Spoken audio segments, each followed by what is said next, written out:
आइए देखते हैं मजा आएगा। देश से जुड़ी हुई जंग की तैयारी में है बांग्लादेश। एक इन्फेंट्री डिवीजन ऑपरेशन को लीड कर रही है। एयरफोर्स के एयरबेस भी अलर्ट मोड पर है। रेड अलर्ट पर बॉर्डर सिक्योरिटी यूनिट्स है।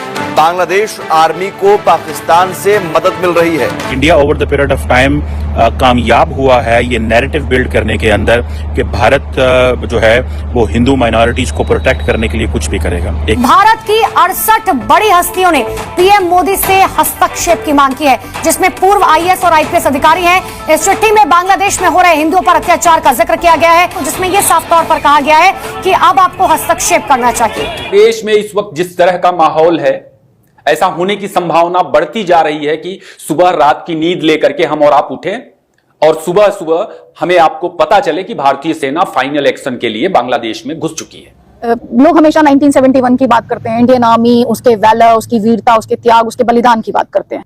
कुछ ऐसी उम्मीद इस बार भी इंडियन आर्मी से यहाँ पर की जा रही है। India should just cut away from Bangladesh for a little while and just take it. He can give BSF shoot at sight orders. BSF को होम मिनिस्ट्री अमित शाह जी सीधा जो बॉर्डर पार करेगा ठोको उसको। अगर मोहम्मद यूनुस ने इंडिया के इंटरेस्ट को वॉच ना किया तो समझे बांग्लादेश मुश्किल में पड़ जाएगा। ये आप मेरी बात को लिख लें। इंडियन आर्मी हमेशा सरकार के हुक्म के तहत काम करती है, तो जब भी कोई आदेश मिलेगा गवर्नमेंट से और बखूबी उसके ऊपर बखूबी अपना कार्रवाई करेगी। लोगों ने इतना कलेश कर रखा है, आज की तारीख में तिरंगे पे पैर रख के जा रहे हैं। ठीक है, ये सारे के सारे भूखे इंडिया आते हैं। जी सही बात। अगर इतनी नफरत करते तो आते क्यों यहाँ पे यार? तुम्हें बुलाया किसने है? नहीं, तुम मरो बांग्लादेश में। बात सही है। तुम यहाँ पे क्यों रहे हो? देखिए, इंडिया के पास बहुत सारे टूल्स हैं। एक इंडिया के पास टूल ये है कि वो as a neighbouring country Bangladesh पे इफेक्ट कर सकता है। दूसरा इंडिया के पास टूल है कि इंडिया की ग्लोबली जो की बात करते हैं। कुछ ऐसी उम्मीद इस बार भी इंडियन आर्मी से यहाँ पर की जा रही है। लेकिन मैम आपने पैरेलल ड्रॉ किया 1971 से। 1971 का जो युद्ध हुआ, इंडियन आर्मी हमेशा सरकार के हुक्म के तहत काम करती है। जी जो भी day government of the day या उस दिन में जो सरकार है उसके हुक्म पे काम करती है। जब सरकार कोई भी निर्णय लेती है तो Indian army as part of the decision उसको इंप्लीमेंट करने के लिए जो मिलिट्री एस्पेक्ट्स हैं उसको बखूबी निभाती है। और यहाँ पे मैं एक चीज क्लियर करना चाहता हूँ, nations go to war, militaries only fight on the borders.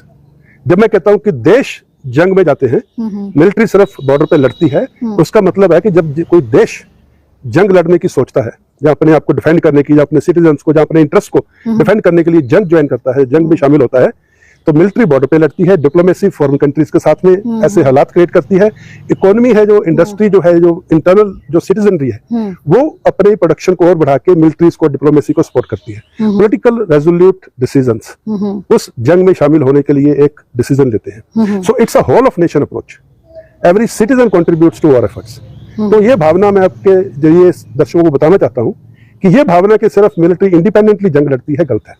Military is part of a system of a nation which go to war. तो जब भी कोई आदेश मिलेगा गवर्नमेंट से, और बखूबी हर कॉन्टीजेंसी, हर इवेंचुअलिटी के बारे में आर्मी तैयारी करती है, प्रिपेयर करती है, वॉर रूम में डिस्कशंस करती है, एक्सरसाइजेस करती है, और तमाम कॉन्टीजेंसीज उसमें से जो सी भी कॉन्टीजेंसी सामने आएगी उसके ऊपर बखूबी अपना कार्रवाई करेगी।